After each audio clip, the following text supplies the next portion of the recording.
Men bilan paranglashganda yuzimga qara. Biz hozir ko'rayotgan ayol mashina odam Saudiya Arabiston tarafidan bosqilingan dunyoga dangliq mashina odam. Bir televiziya programmasida Sofiya ismli mashina odamning og'zidan kishining tushirgan bir jumla so'z chiqmişdi. Uningdan insonlar bilan bo'lgan munosabatini so'raganda, siz menga yaxshi muomalada bo'lsangizlar, men sizga nozik bo'laman degan javobni berdi. Siz menga yaxshi muomalada bo'lsangizlar, javob bizga g'alati emasmi? Saudiya Arabistonga yangidan bir shahar qurilyapti. Mashina odamning inson nüfusidan ko'p bo'lgan. Washington muxbirlari g'alati bir shaklda uni mashina odamning Makkasi deb qiziqarli tasvirladi. Rasmiy ismi bo'lsa Neom. İnsaniyat tarixida silingan eng chong mablag'ning biri. Tanarqi 500 milyard dollardan ko'p. Tasavvuringizning chegarasini zo'rlamang. Chunki Neom to'g'risida anglaganingiz sizni dunyoga bo'lgan ko'z qarshingizni o'zgartirdi. Bu shahar uchun Nyu-Yorkdan 22 cho'ng bir yer ajratildi.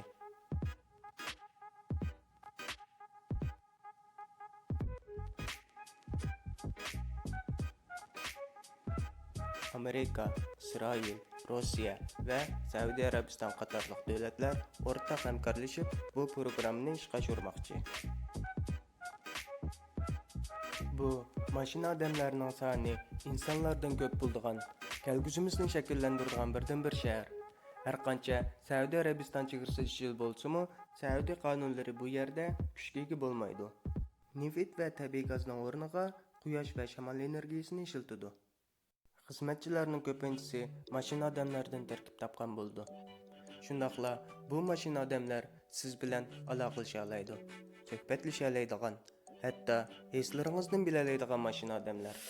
2030-yildan boshlab bu asta-asta dunyoga eshiklarni yechishga boshlaydi. Buni anglagansiz sezimlashtiringki, u yerda yuz berganlarga nihoyat hayron qolasiz. Hatta biraz cho'chiysiz. Saudiya Arabistonning bunday bir o'zgarishi dunyoning har qaysi joylaridagi kishilarni hayron qoldirgan bir ish bo'ldi. Chunki eng chong neft direktori kelgusidagi shaharda neft ishlatmaydigan asosda plan qilyapti. Sizga g'alati bilinyapti. Bu ahvol Saudiya neftchiligining oxirlashganligining aniq fakti. Saudiya Arabiston qirolligiga tava Aramco şirketining qiymati 2 trillion dollar deb bildirdi.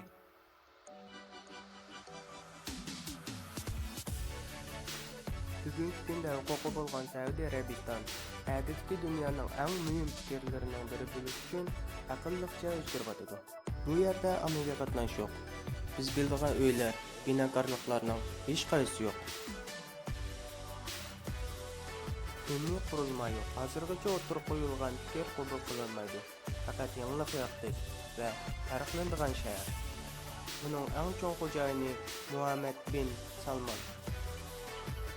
Bu yerda dunyoda bir narsa yaratishni orzu qiladigan xayol-farazlarning kanti bo'lganligini va shaxsiy mablag' solg'uvchilarga yer yo'qligidan so'zladi.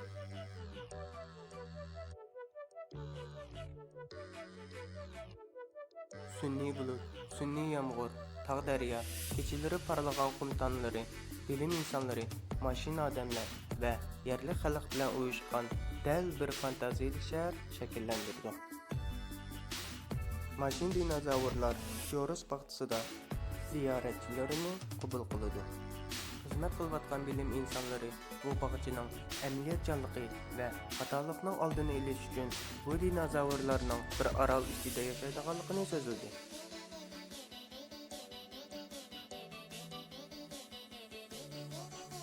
Maktablarda biologiya o'qituvchilari dars berdi.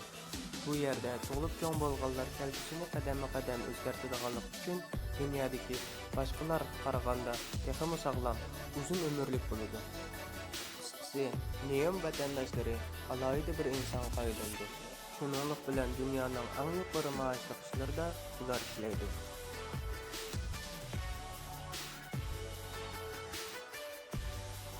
Neft va gaz ishlatmaganligi uchun havo bulg'anishining nol ve dünyanın en pakiz şehir bo'lishini planlayapti. Davolashlarmi g'alati, ya'ni bugungi davolashlarning hech qaysi u yerda bo'lmaydi. Aksicha, shaxsiy va ximiylik dollarni ishlatadi. Anglamoqqa hayron qolarliq tuyulishi mumkin. Ammo uni falsafa bilan tushuntirsak, aniq tushunsiz. Bugungi dorilar seriq may mahsulotlardan keldi. Har bir bemor o'xshash dori ishlatadi. Shunga har bir odamga o'xshamagan ta'sir va natijasi o'xshamaydi.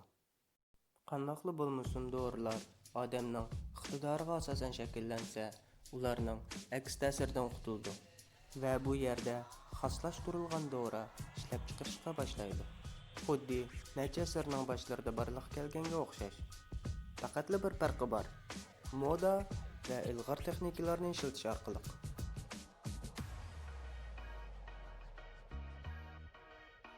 Biz shaharning ko'pinchisi mashina odamlar bo'ldi dedik. Ammo bu yerda masala bor. Har bir sohada xizmatni tuvallatadigan mashina odamlar bor. Bu insonlarning emgak kuchini zo'r darajada tuvallatadi. Bu insonga bo'lgan ehtiyojning azayganligidan derak berdi. Qisqasi, dunyo nufusi jiqlashga boshlaydi. Amsa, ularga nima ish bo'ladi? Bu temada bir qancha teoriyalar bor. Ba'zilari qo'rqinchli. Ularni ko'rganingiz bormi? To'g'an saviya davlatga kishilar uni pul bozor qilib ishlatadi. Buni shunday tushunishga bo'ladi. Bu xil sifatsiz mahsulotlarni to'g'an saviyadagi davlatlar yaxshi ko'rib hamda iqtisodiy boylik ustida ishlatadi. Hozirmi orqada qolgan davlatlar ishlab chiqarilgan to'g'an sifatli texnikalarni ishlatyapti.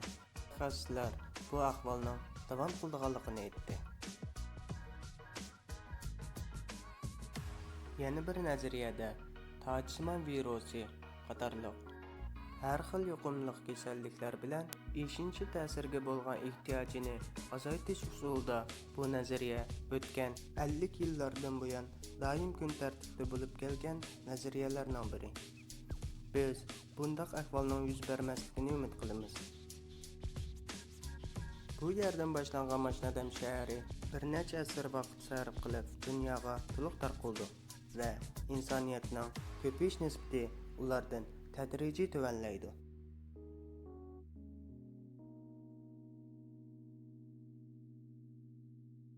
Darvaqa, tahlillarga qaraganda dunyo miqyosida har yili ko'pish nisbati tuvanlayotidi.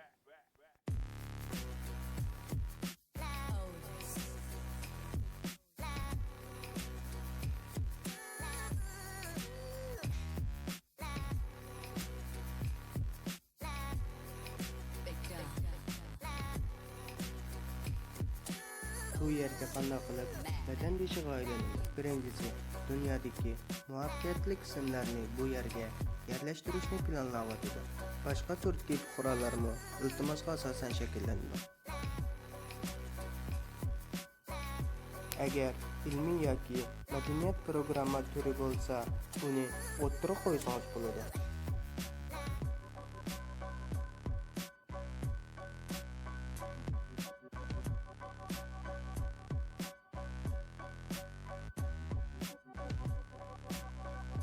Saudiya Arabiston madaniyat, din va savdo jihatda zo'r o'zgarishlarni boshdan kechirmoqda.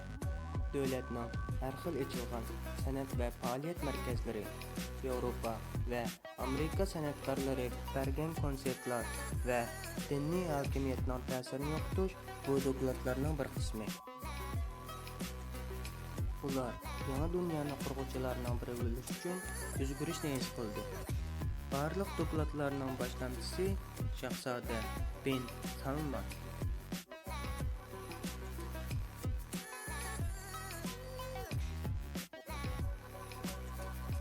Bundaqda diqqat qildingizmi?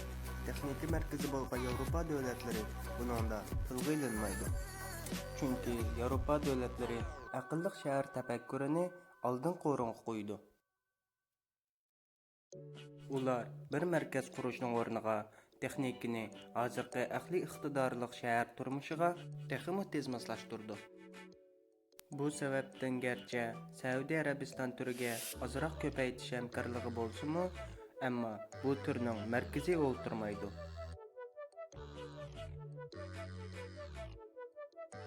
Biz yerlik yoki gruppa sifatida hech qanday bosqichga qatnashmaymiz. Tushga ishonishni boldiroq to'xtatishimiz, haqiqiy va nima qilishimiz kerak degan savolga javob berishimiz kerak. Chunki kelgusi xiyol bilan emas, plan bilan ishga oshirildi.